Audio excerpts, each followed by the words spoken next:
പ്രിയപ്പെട്ട വിദ്യാർത്ഥികളെ നമസ്കാരം. ശ്രീനാരായണ ഗുരു ഓപ്പൺ യൂണിവേഴ്സിറ്റിയുടെ MA മലയാളം 3ാം സെമസ്റ്ററിലെ വൈദേശിക സാഹിത്യ സിദ്ധാന്തങ്ങളാണ് ഇന്ന് നമ്മൾ ചർച്ച ചെയ്യുന്നത്.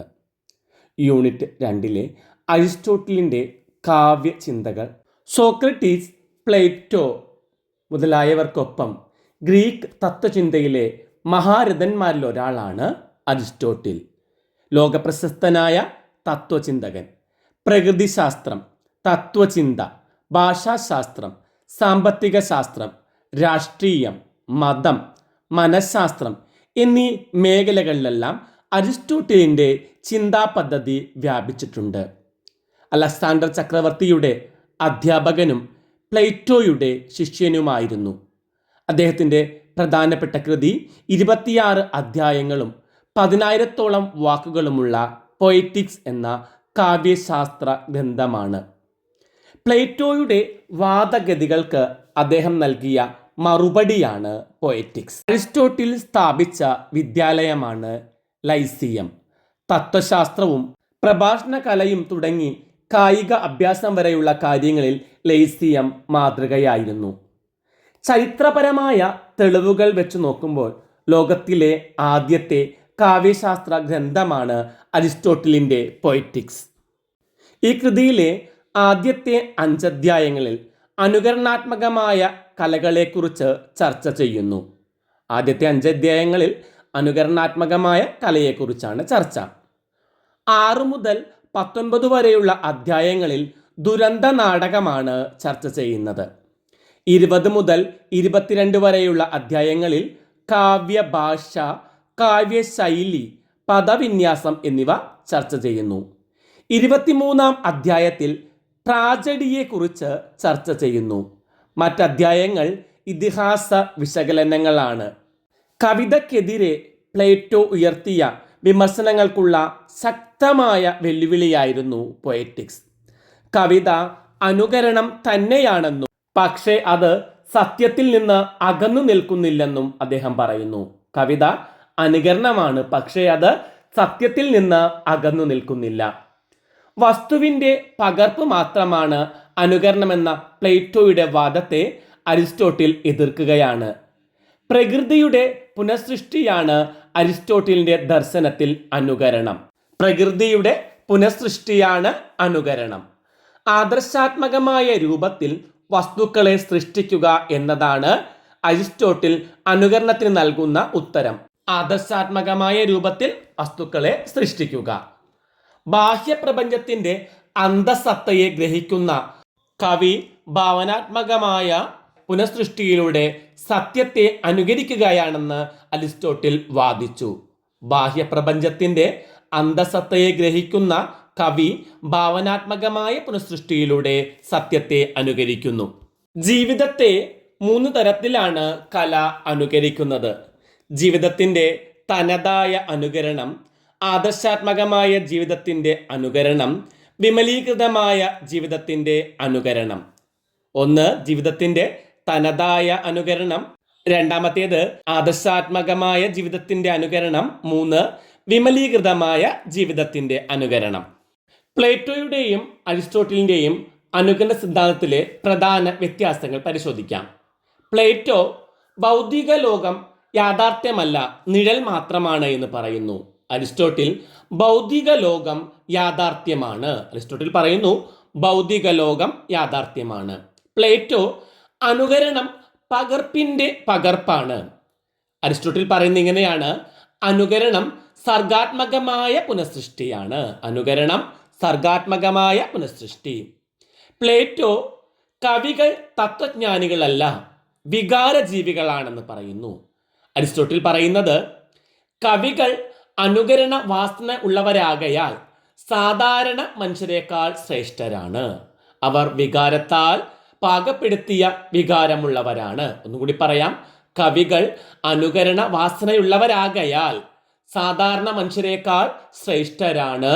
അവർ വികാരത്താൽ പാകപ്പെടുത്തിയ വികാരമുള്ളവരാണ്. പ്ലേറ്റോ പിന്നീട് പറയുന്നത് അനുകരണം സത്യത്തിൽ നിന്ന് അകലെയാണ് എന്നാണ്. അരിസ്റ്റോട്ടിൽ അതിനുള്ള മറുപടി കൊടുക്കുന്നത് ഇങ്ങനെയാണ്: അനുകരണത്തിന്റെ ലക്ഷ്യം ആനന്ദമാണ്.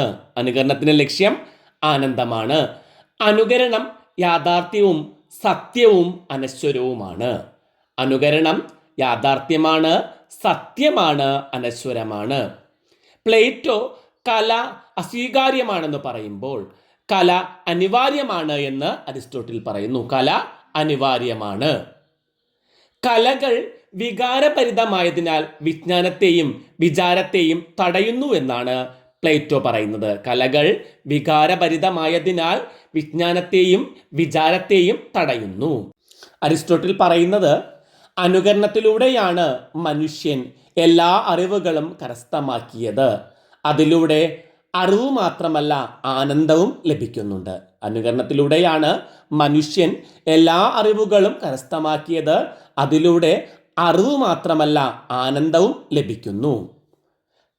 അനുകരണം അധമവൃത്തിയായിട്ടാണ് പ്ലേറ്റോ കണ്ടതെങ്കിൽ അനുകരണം ഉദാത്തമാണെന്നാണ് അരിസ്റ്റോട്ടിൽ പറയുന്നത്.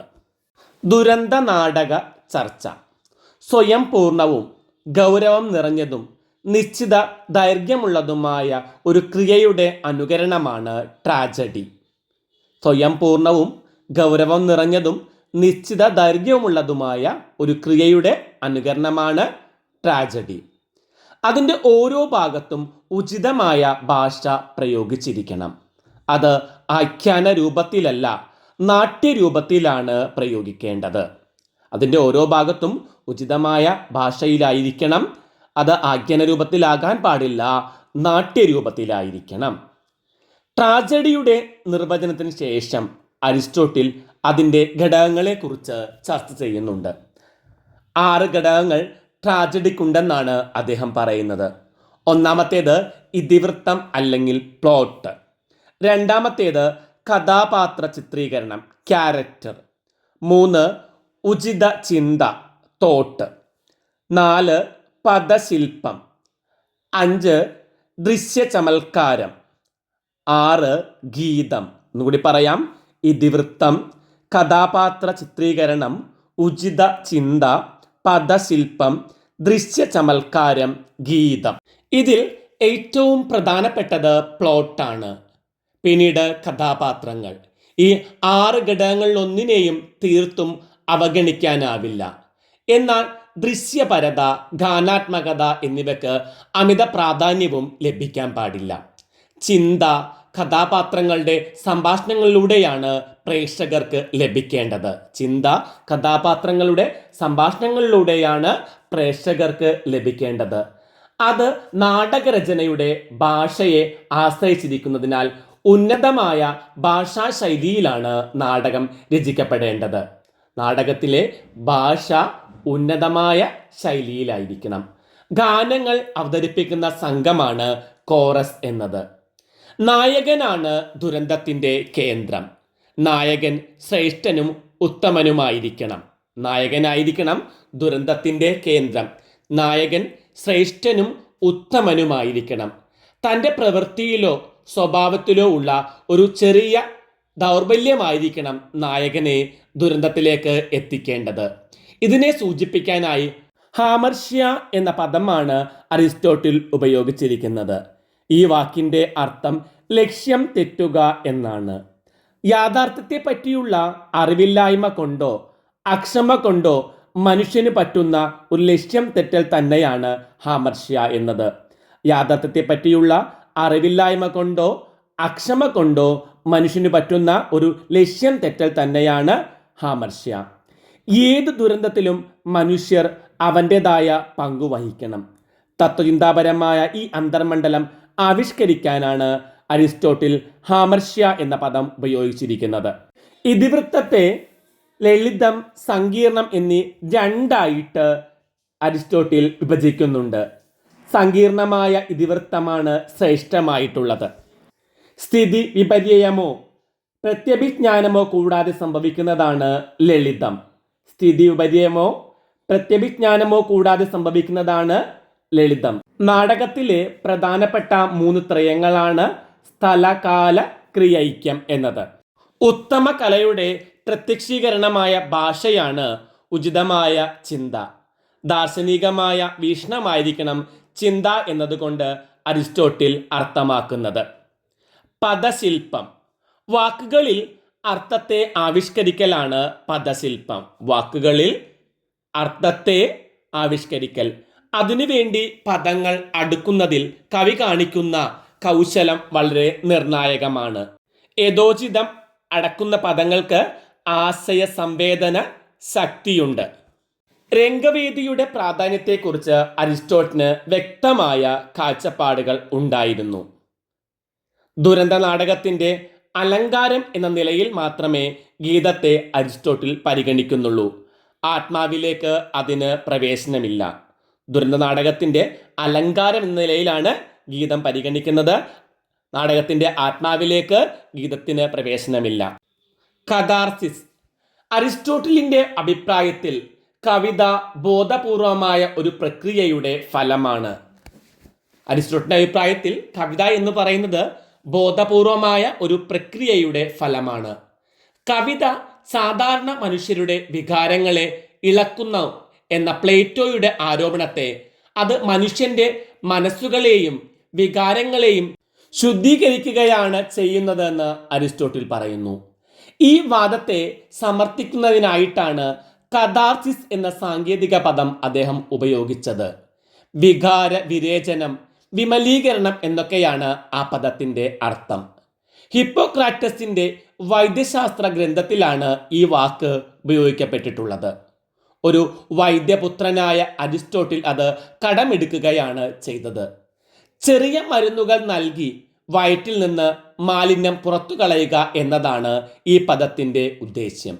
ചെറിയ മരുന്നുകൾ നൽകി വയറ്റിൽ നിന്ന് മാലിന്യം പുറത്തു കളയുക.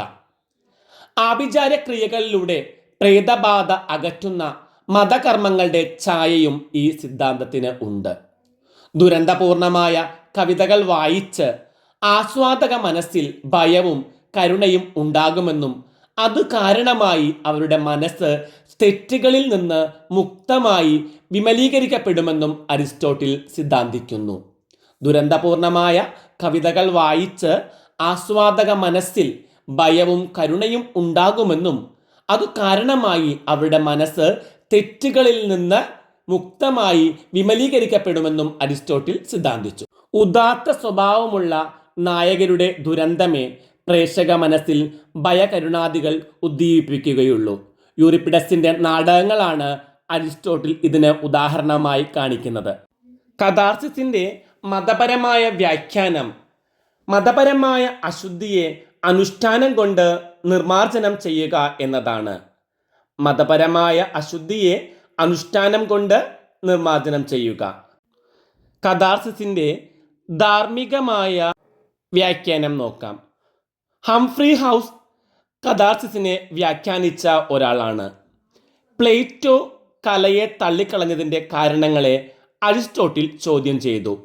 ധാർമ്മിക പരിഗണനയിൽ കലക്ക് പ്രസക്തിയുണ്ടെന്ന് തെളിയിക്കാൻ പ്ലേറ്റോ ശ്രമിച്ചിരുന്നു എന്നാണ് അദ്ദേഹം പറയുന്നത്. ഈ ദാർശനികമായ വെല്ലുവിളിയെ അരിസ്റ്റോട്ടിൽ നേരിടുന്നുണ്ട്. ഞാൻ ഉദ്ദേശിക്കുന്നത് ധാർമ്മികമായ നന്മയാണ്. കാരണം വികാരങ്ങളോടും ക്രിയകളോടും ബന്ധപ്പെട്ടിരിക്കുന്നത് അതാണ്. ശരിയായ സമയത്ത് ശരിയായ വസ്തുക്കളുടെ നേരെ ഉചിതമായ ഉദ്ദേശത്തോടു കൂടി ഉചിതമായ രീതിയിൽ ഈ വികാരങ്ങൾ ഉണ്ടാവുക എന്നതാണ് ഉത്തമമായ നില. നന്മയുടെ പ്രത്യേകതയും അതാണ്. ഞാൻ ഉദ്ദേശിക്കുന്നത് ധാർമ്മികമായ നന്മയാണ്. കാരണം വികാരങ്ങളോടും ക്രിയകളോടും ബന്ധപ്പെട്ടിരിക്കുന്നത് അതാണ്. ശരിയായ സമയത്ത് ശരിയായ വസ്തുതകളുടെ നേരെ ഉചിതമായ ഉദ്ദേശത്തോടു കൂടി ഉചിതമായ രീതിയിൽ ഈ വികാരങ്ങൾ ഉണ്ടാവുക എന്നതാണ് ഉത്തമമായ നില. നന്മയുടെ പ്രത്യേകതയും അതാണ്. ട്രാജഡി മനുഷ്യവികാരങ്ങളുടെ ഉന്മത്തത മനസ്സിൽ സൃഷ്ടിക്കുന്നു. ധാർമ്മിക സംസ്കൃതിയുള്ള വ്യക്തിയെ രൂപീകരിക്കലാണ് ട്രാജഡിയുടെ ഫലം. ധാർമ്മിക സംസ്കൃതിയുള്ള വ്യക്തിയെ രൂപീകരിക്കലാണ്. കലാദർശനത്തെ ധർമ്മശാസ്ത്രത്തിൽ നിന്ന് മോചിപ്പിക്കലല്ല, മറിച്ച് അതിന് ധാർമ്മികമായ അടിസ്ഥാനമുറപ്പിക്കുന്നതിനാണ് കഥാർസിസിനെ അരിസ്റ്റോട്ടിൽ സമീപിച്ചത്. തിയേറ്റർ ആശുപത്രിയല്ല എന്ന് ലൂക്കാസ് പരിഹസിക്കുകയുണ്ടായി. ബൂച്ചറും ധാർമ്മികമായ ഈ തലത്തോട് യോജിക്കുന്നില്ല. ട്രാജഡിയുടെ വൈകാരിക ഫലം. ദുരന്ത നായകൻ പ്രേക്ഷകനിൽ സഹാനുഭൂതിയും ആദരവും നേടുന്നു. കാവ്യകല വൈകാരിക വിക്ഷോഭത്തിൽ നിന്നും പ്രേക്ഷകരെ കരകയറ്റുകയാണ് ചെയ്യുന്നത്. നാടകാസ്വാദനത്തിൽ മുഴുകുന്ന പ്രേക്ഷകന്റെ ഉള്ളിൽ ഉണർത്തപ്പെടുന്ന വികാരങ്ങൾ ഉചിതമായ രീതിയിൽ മാനസിക സന്തുലിതത്തിന് ഉതകുന്ന വിധത്തിൽ പരിണാമ വിധേയമാകുന്നു. നാടകാസ്വാദനത്തിന് മുൻപുണ്ടായിരുന്ന രീതിയിലായിരിക്കുകയില്ല അതിനുശേഷം പ്രേക്ഷകനിൽ വികാരങ്ങൾക്ക് വൈകാരിക ഭാവത്തിൽ നിന്നും സാംസ്കാരിക തലത്തിലേക്കുള്ള വ്യതിയാനം സംഭവിക്കും. കഥാർസിസിന്റെ ഫലം വികാരങ്ങളുടെ ശമനമാണ്. വൈകാരികമായ സന്തുലിതത്തിലൂടെ ആനന്ദാവസ്ഥ പ്രാപിക്കുന്ന പ്രേക്ഷകനെയാണ് കഥാർസിസ് ഉന്നം വെക്കുന്നത്. കഥാർസിസിന്റെ ഫലം വികാരങ്ങളുടെ ശമനമാണ്. വൈകാരികമായ സന്തുലിതത്തിലൂടെ ആനന്ദാവസ്ഥ പ്രാപിക്കുന്ന പ്രേക്ഷകനെയാണ് കഥാർസിസ് ഉന്നം വെക്കുന്നത്. ഇന്നത്തെ ക്ലാസ് നമുക്ക് ഇവിടെ അവസാനിപ്പിക്കാം. മറ്റൊരു ക്ലാസ്സുമായി കാണും വരെ എല്ലാവർക്കും നന്ദി, നമസ്കാരം. ക്ലാസ് ഇഷ്ടമായെങ്കിൽ ലൈക്കും ഷെയറും കമൻറ്റും എല്ലാം പ്രതീക്ഷിക്കുന്നു.